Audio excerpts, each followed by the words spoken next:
Did you know that as a human being, from the moment you're born, you slowly glycate? You slowly cook. You start to cook. Yes, like a chicken in the oven. And then when you're fully cooked, you die. I know it sounds crazy, but it Interesting. is true. And on the inside, you're actually browning. Huh. So if you look at the cartilage of a baby, it's white. If you look at the cartilage of somebody who's 100 years old, it's brown. Wow. It's been glycated. Glycation is cooking and it's aging. Now, why am I telling you this? Because every time you have a glucose spike, it accelerates glycation. Glucose causes this cooking, causes this glycation, causes this aging. So the more glucose spikes you have, the faster you age. And this shows on your skin as wrinkles, right? I'm actually 85 years old, but you can't tell because I don't have glucose spikes. And it also ages your organs within. And that's just one of the few things that happen when you have too many glucose spikes over time. Wow. How many glucose spikes is ideal to have on a daily basis?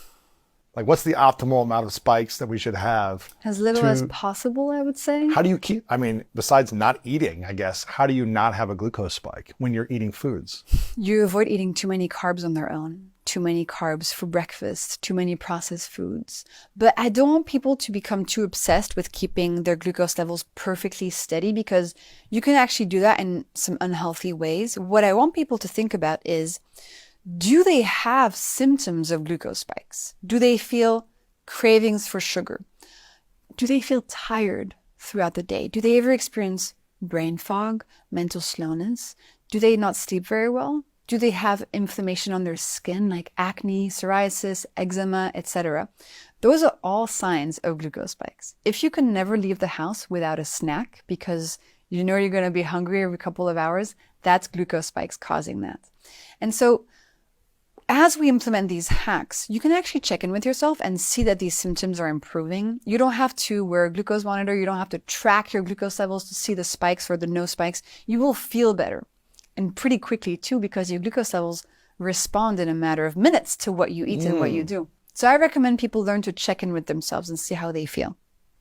What is the optimal amount of eating in a day to manage glucose in a good way?